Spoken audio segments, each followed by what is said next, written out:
When you get really specific about the one thing you do, and you've streamlined and productized your service, sometimes client meetings just aren't necessary. Sometimes even one-to-one services aren't either. But how can you keep that high touch, high value feeling and still be ruthlessly streamlined behind the scenes?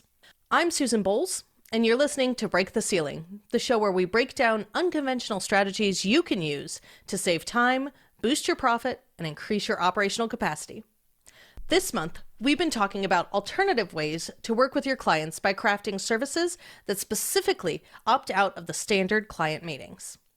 Options like transitioning your services into work retreats or intensives, using unique communication tools like Voxer to speed up progress with clients, or creating a retainer service model that doesn't assume calls automatically have inherent value.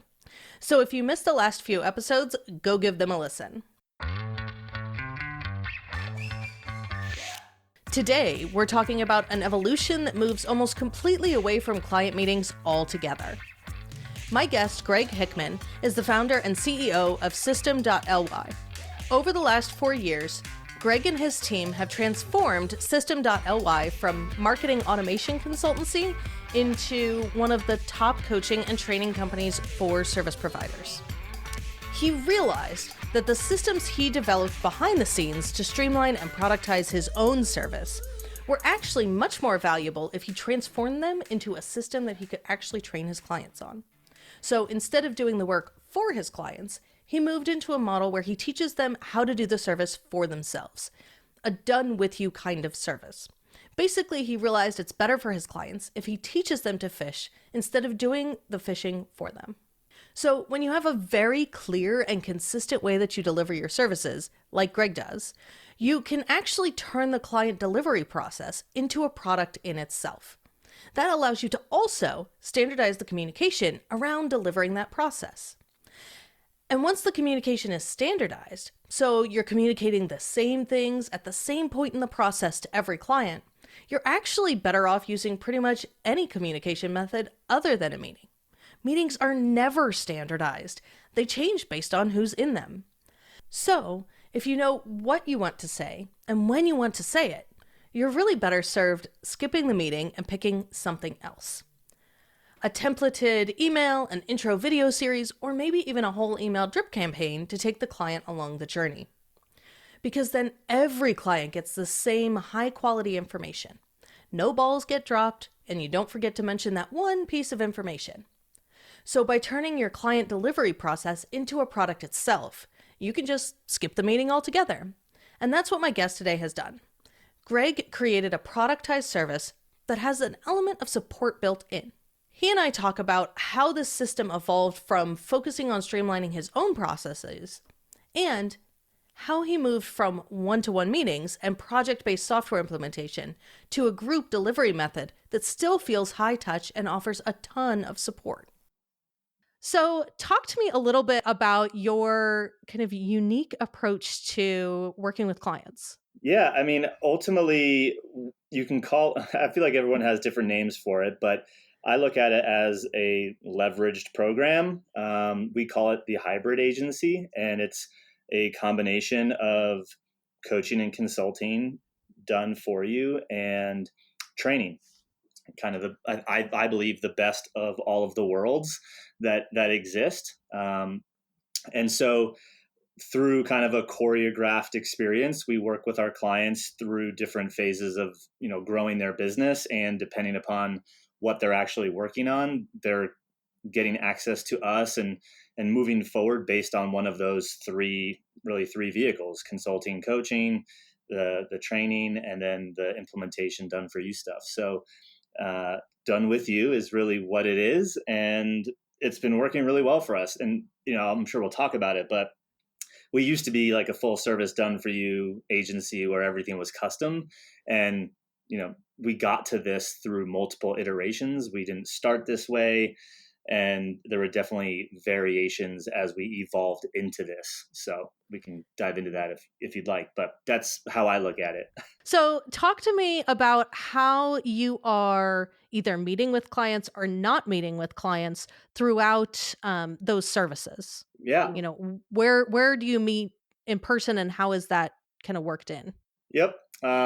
Depending upon the program that they're in, we have two core programs. In one of them, they're weekly group calls. There are 1 to 3 like one-on-one milestones. So when they achieve something specific, there's kind of like a one-on-one review and critiquing process. And when it comes to for us, any of like the tech and implementation, there has been one-on-one access, but it's through very short meetings, like 20-minute Zoom meeting, or a lot of the answers have been able to or problems have been solved through like using a Loom video through a customer support tool, like a help desk tool, like Help Scout is what we use. So Okay. they submit a request to us and we can get back to them within 24 hours with the answer. And usually there's some sort of video accompanying that. And that's pretty much it. So it's structured through go here for support. And there's a few places. And then when this happens, schedule a call. And then in the other program, there's actually 4 in-person events each year. So we're together in person every 90 days, helping them develop a game plan, but that's also a group experience. So they have access to us in a one-on-one kind of, we're there over their shoulder as they're doing it, but we're in a room full of a bunch of people as well, all going through a similar process. And yeah, in regards to that, there isn't tons of one-on-one, again, more group calls. Sometimes there might only be one person on that call. So in that situation, they get one, but very structured in like, hey, if you have a question about XYZ, jump on this call or submit a ticket to support. And that's how we'll answer it. And do you have any kind of pushback from anyone, or it's set in the expectations when you sign up for the service? Yeah. That these are the ways that are available for help or for communication? Yep, it's very much set up in the front in the sales process, as well as reaffirmed a lot. And I actually think that's a huge component of it, to be honest. I think, most service providers don't set any expectations, and that's why, they feel like they have to, answer a call whenever the client calls. And they never actually block any time for themselves to work on their own business because they're just always looking to see if a client needs something. And so I'm of the mindset that we've equipped our clients to be successful the best we can, and anything that they bring to me is not going to be urgent. So I filter them through specific, support mechanisms based on what they're looking for. And, every once in a while we might need to hop on a quick call or something, but it's very, very limited. And that is not the default. The default isn't, oh, you have a problem, let's schedule a call. The default is do all of these other options first. If none of those solve the problem, then we'll do a call. Yeah, I'm of the mindset of you need to train your clients to be good clients. Absolutely. I love that. Yeah. And like that I think it always starts in the sales process, but I mean, really specifically in onboarding is, how do you show them what to expect, how you work, what's quote unquote allowed and not allowed.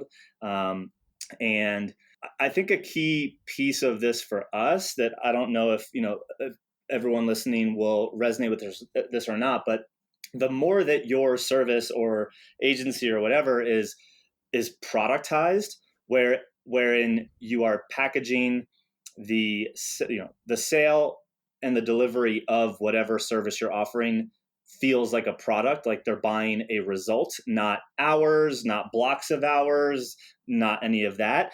It's way easier, like I don't want to say actually, I shouldn't say easier. It's simpler to choreograph an experience where those expectations are understood.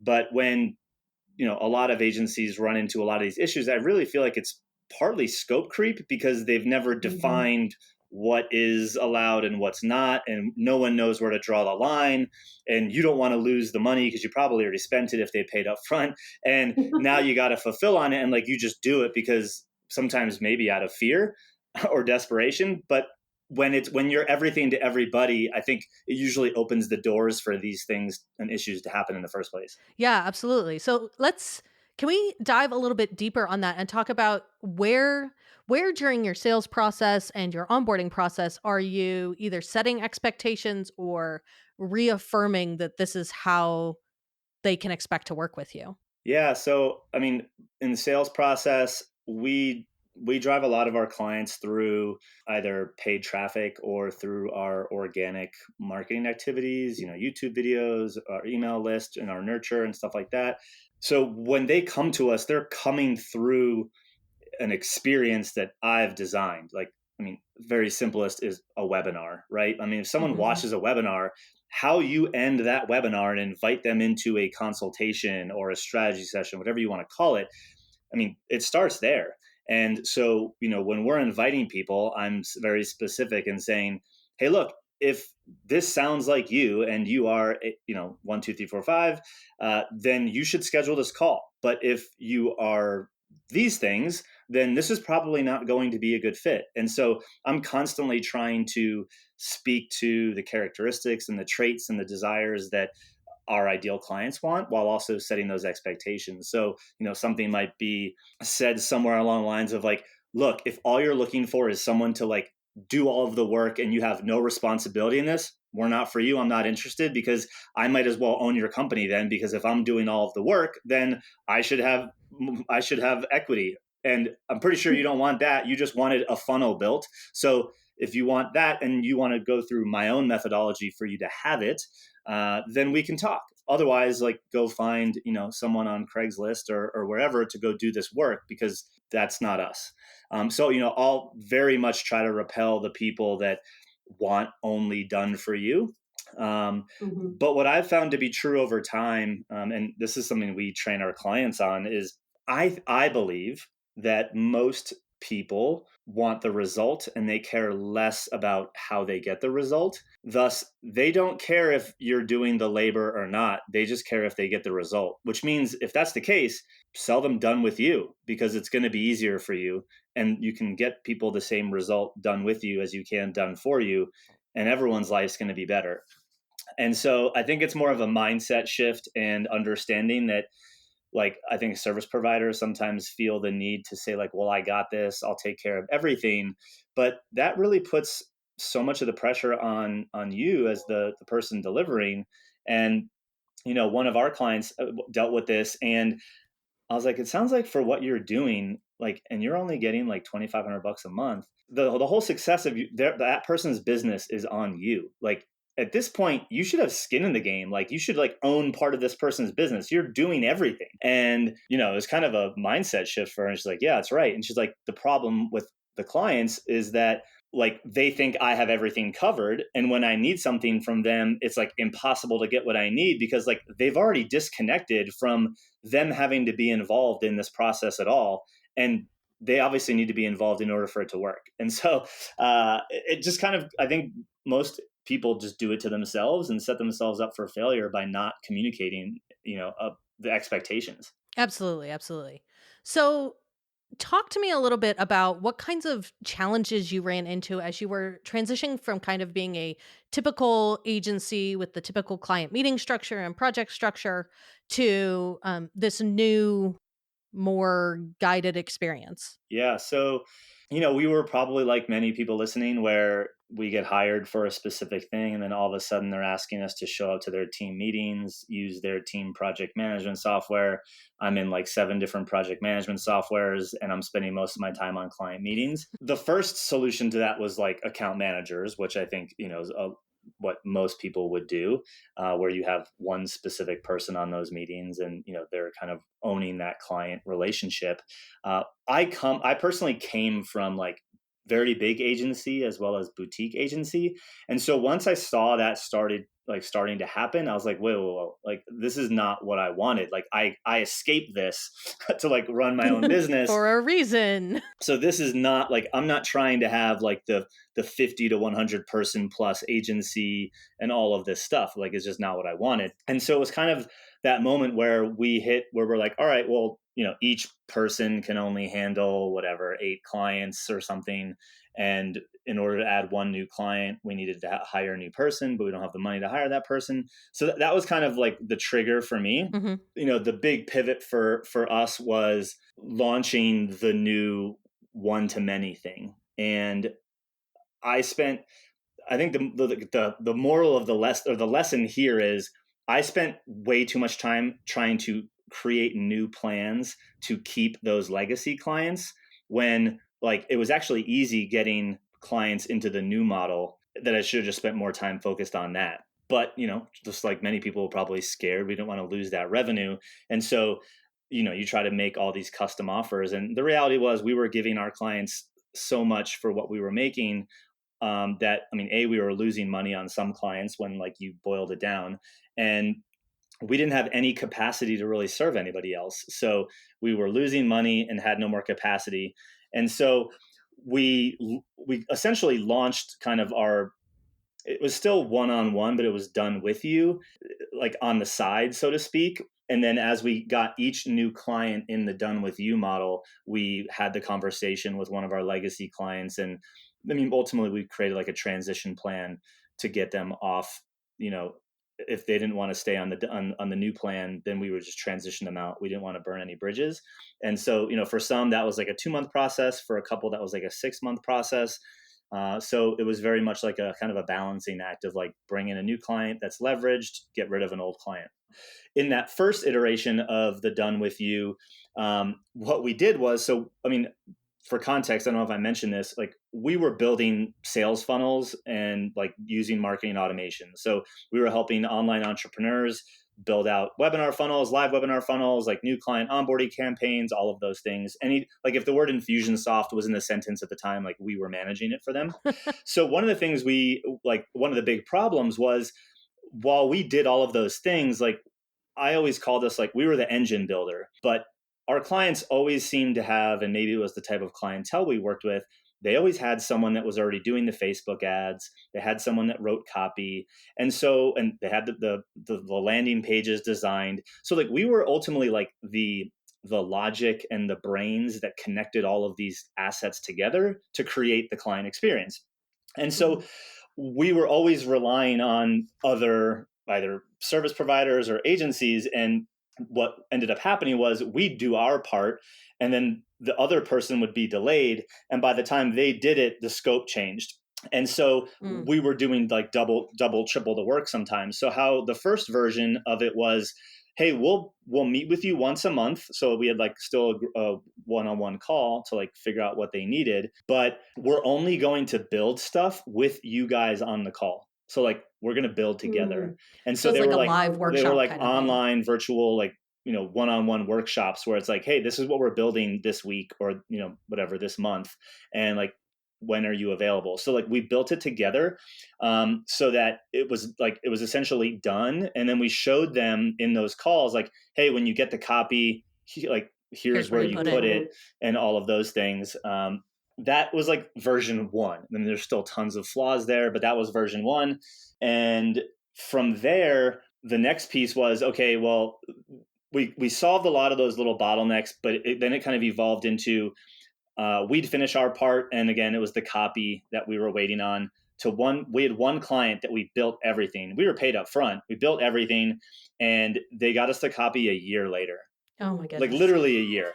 And but of course, by then, like they don't want what they had already paid for. They wanted something else. And it's like, there was a client right before that and that we kind of dealt with that kind of led us to the next thing. And what we said was, okay, here's what happens. And I think everyone listen, I think almost every single service provider can do this. I call it the bumpers method.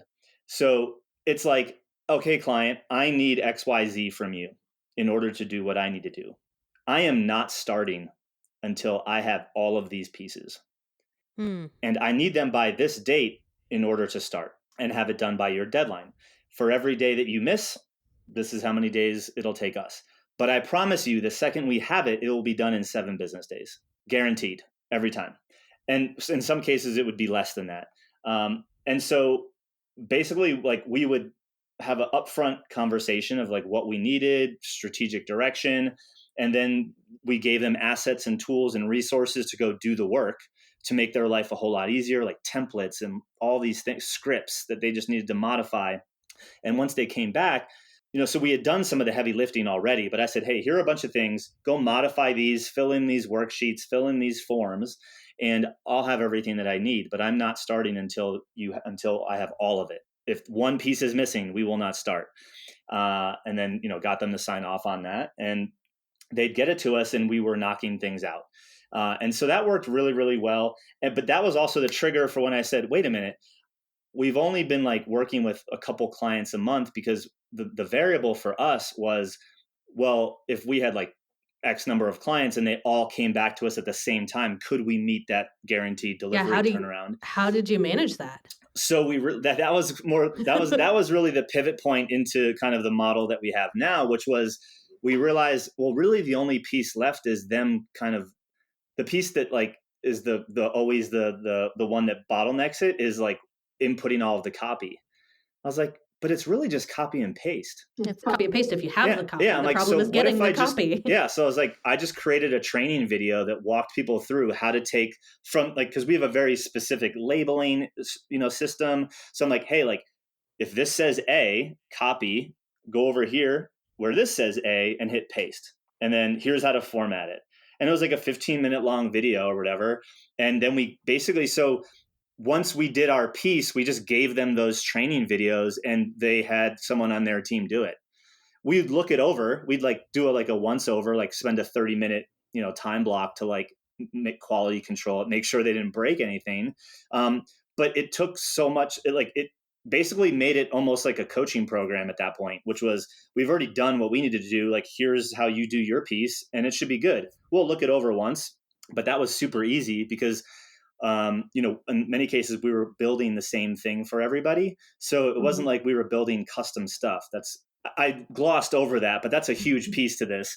But we knew what we had built. We'd done it, hundreds and hundreds of times. So we knew where usually people would mess up, and it became pretty systematized on how fast we can, streamline what our team had to do to quality control.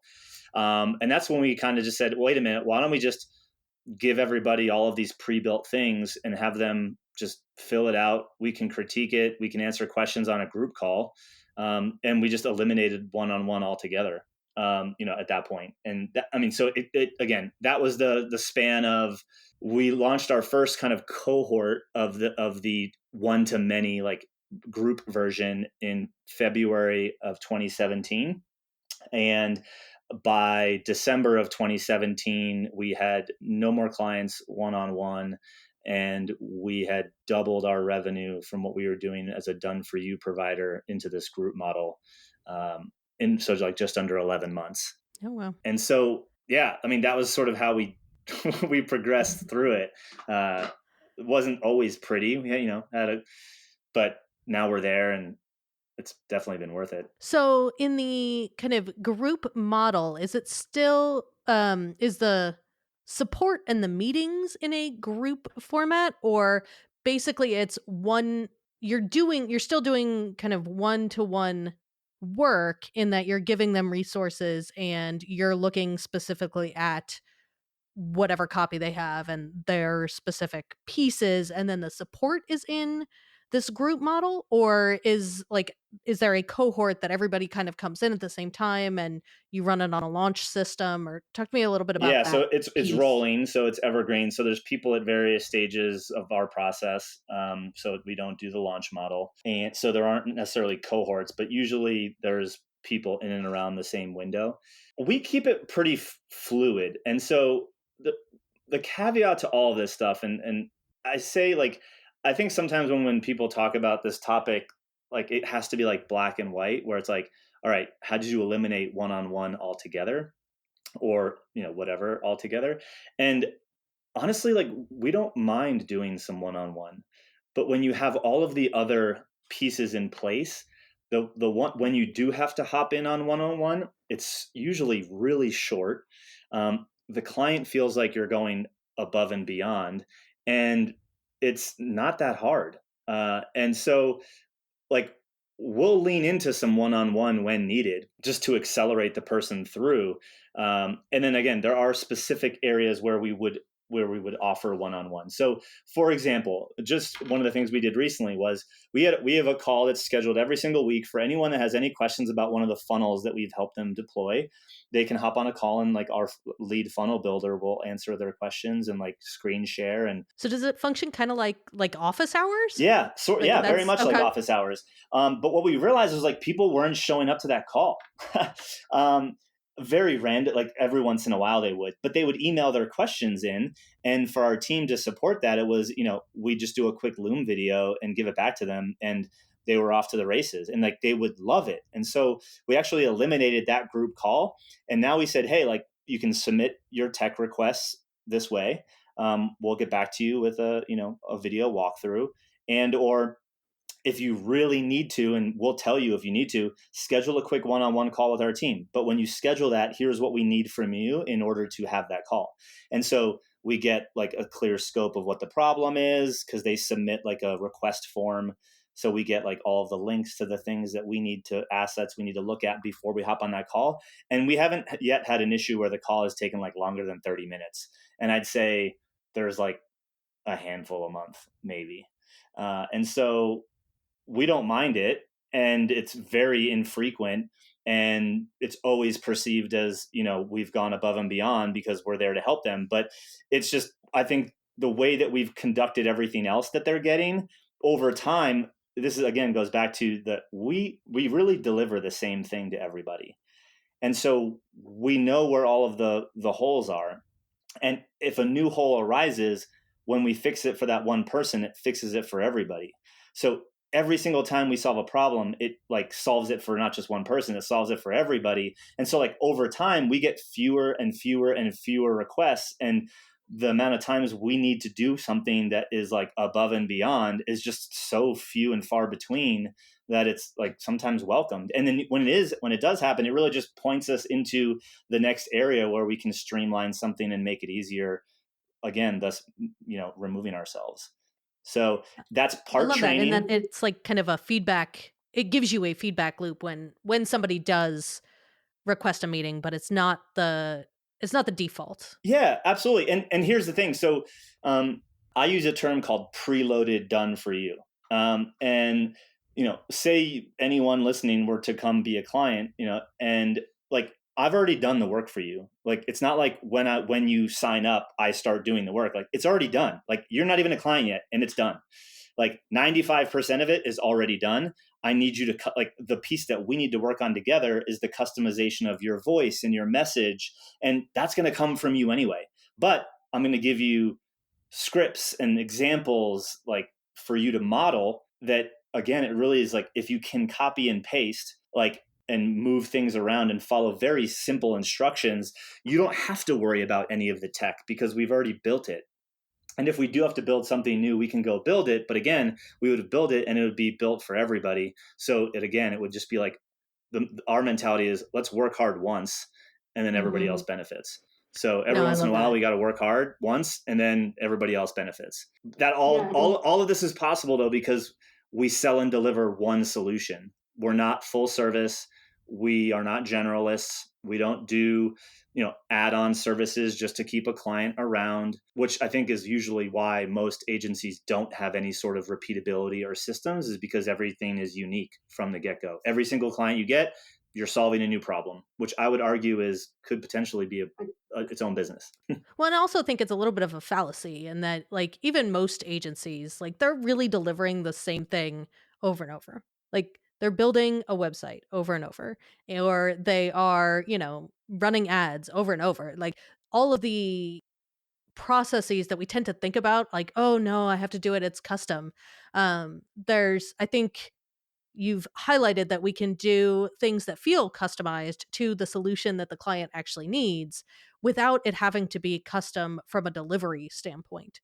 Every time you do something, there is an opportunity to create a repeatable process. And like you said, only I like to say, we make the decision one time. Exactly. And then you don't ever have to make that decision again. And you're just doing that at a bigger scale. Yeah. One of the things, we just had a client of ours who has like an agency that has been pretty much full service for nonprofits, and they added a leverage program on the front end, and now he has kind of like a mentorship program on the back end.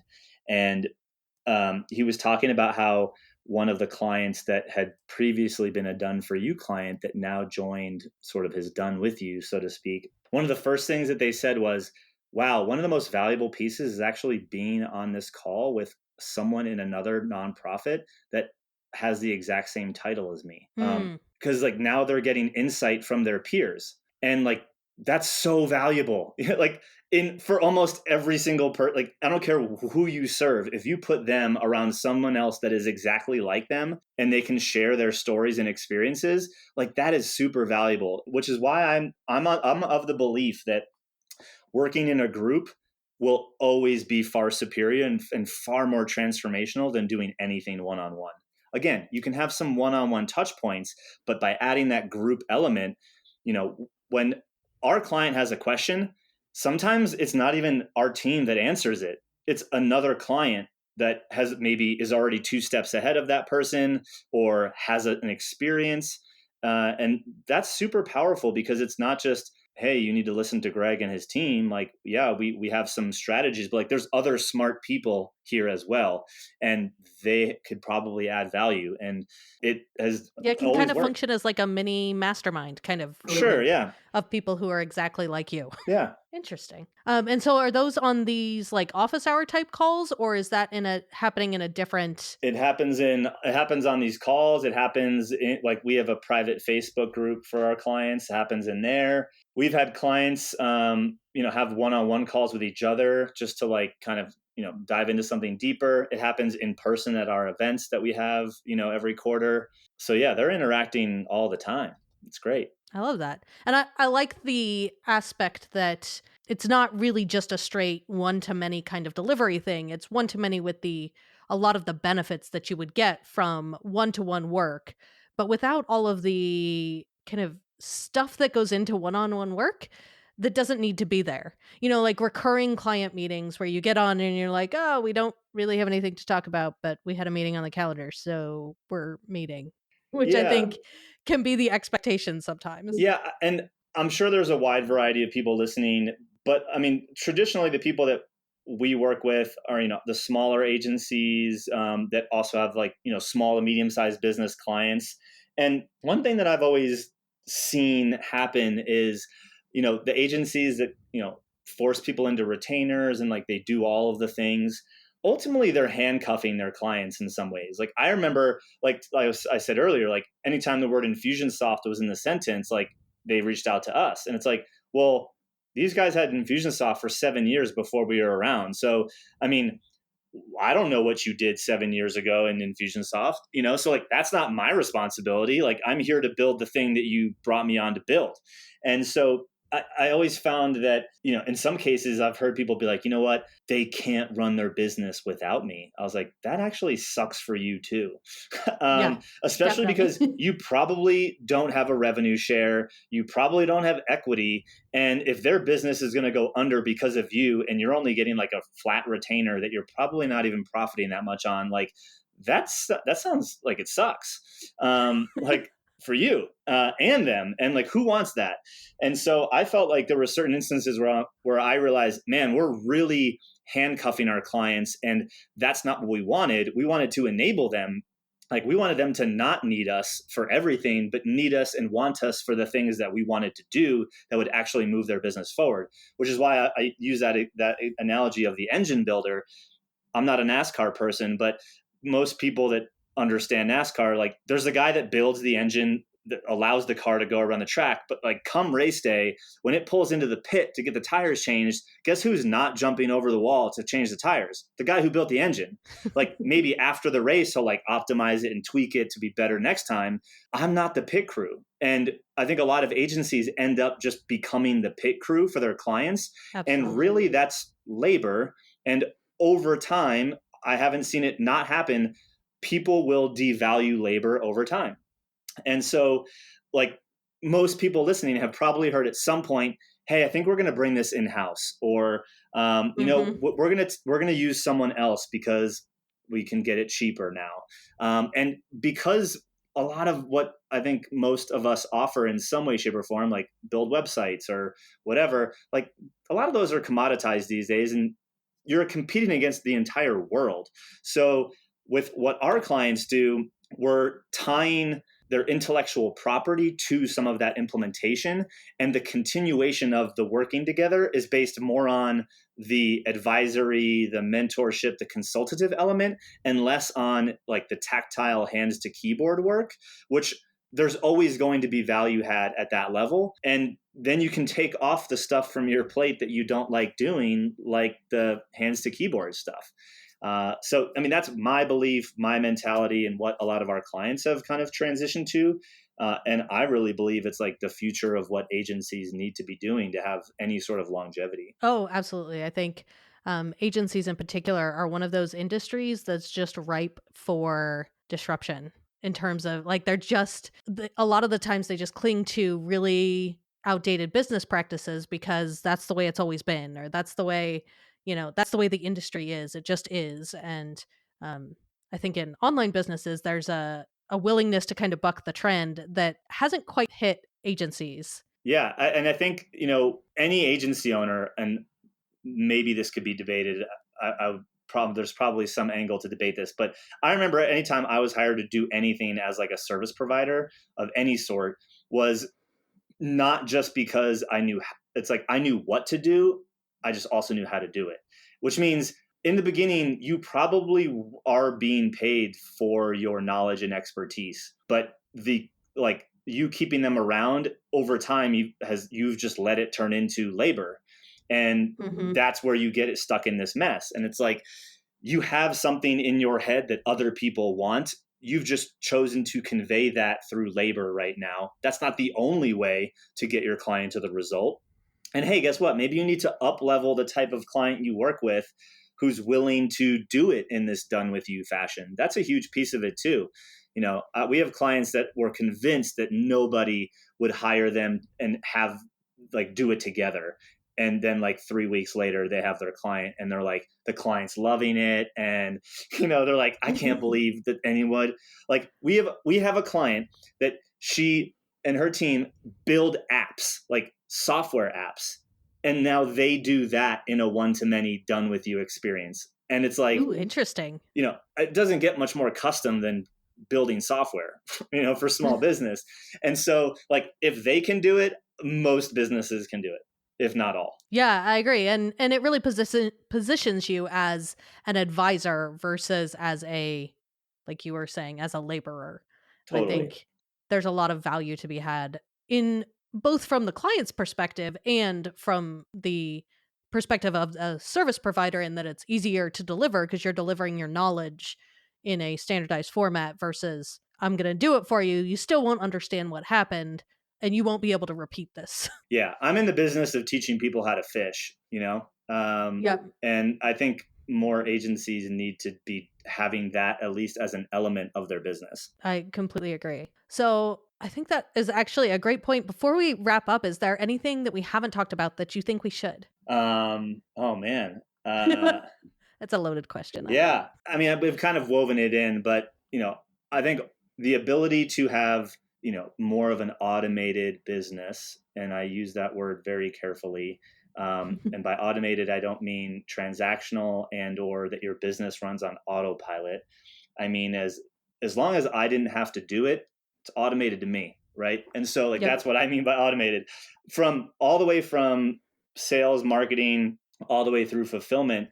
When it comes to being a service provider, that becomes possible when you simplify what it is you do. Again, the more you have 5 clients in 5 different niches that all have different problems. You're doing web dev for one, SEO for another, Facebook ads for another. The more that you do that, the more that you dilute yourself. And that's the very reason why you don't have repeatability, the ability to create systems that actually help make you more efficient, because you're never doing the same thing frequently enough to benefit from having the system in the first place. So usually the hard part of all of this is to simplify what you do, which means cutting some of the fat, maybe eliminating some of the things that you have previously offered that maybe you're not that good at, you just added because it allowed you to keep that client for a few extra months. That's the hardest part that I see for people. But somewhere, I think in everybody listening that is a service provider, like you have a process to do what you do, and you need to package that and keep it as simple as possible and solve like the biggest problem that your clients have, and get really good at just doing that over and over and over again. And that's when you're going to be able to have these systems work in your favor. I love that. That is a perfect place to wrap up. So where can our listeners find you if they want to connect or learn more? Absolutely. So one, you could just email me, Greg, Greg at system.ly. And we're about to go through a big rebrand. So you can go to system.ly as well. But a great place for just way more content like we've been talking about is my YouTube channel, which is youtube.com/Greg Hickman TV. Every week we have videos where I break down kind of topics like this, kind of how to build this hybrid agency model, kind of taking this conversation to the next level. But if anyone has any questions, feel free to email me. I do my best to respond to everybody. Greg really demonstrates the power of turning your client delivery process into a product in itself. When you provide the same service over and over, you see the same kinds of questions. You have to repeat the answers over and over. And doing what Greg did, turning all of that really valuable information into a product, means you're still able to deliver the answers to questions or troubleshoot problems, but you can do it faster and better than you could before, without any of the time on your end to make that happen. This is really similar to what Parker Stevenson talked about in our last episode. Both of these approaches evolve based on providing the same service over and over to the same kinds of clients, and taking the data from that to develop a service that's designed specifically for their clients, without those pesky meetings. After having examined so many different approaches to client communication, it seems like meetings probably aren't inevitable. They aren't required. And in fact, skipping meetings altogether might just make your service even better. As we wrap up our discussion of opting out of client meetings, we saw a ton of different approaches, but the one thing everyone had in common is that they weren't afraid to just trust their gut about what their clients needed, and they were okay with taking an unconventional approach to delivering their services because it was in the best interest of their clients. Next week, we're going to start talking about everyone's favorite subject, money! Our theme for next month is all about pricing and payments, and how your choices about how to price your services and how you get paid for them affect the overall workflow in your business. Growth is only hard when your business isn't built for it. And unfortunately, the way you assume your business should be built probably doesn't leave much room for growth. Your calendar is full, your pipeline is empty, and your systems are backlogged, and you're up to your eyeballs just trying to keep it all together. I help service entrepreneurs like you boost their profit, save time, and configure their business for growth by carefully examining all those have-tos and those shoulds that make up the way you've built your business.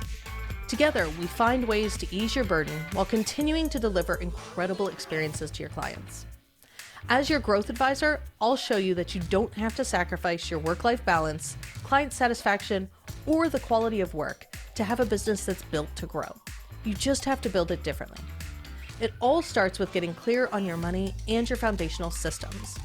I'll help you identify your profit centers, define processes that drive revenue, and create automations that fuel your cash flow. I'd love to talk with you about how you can jumpstart your revenue growth by doing less.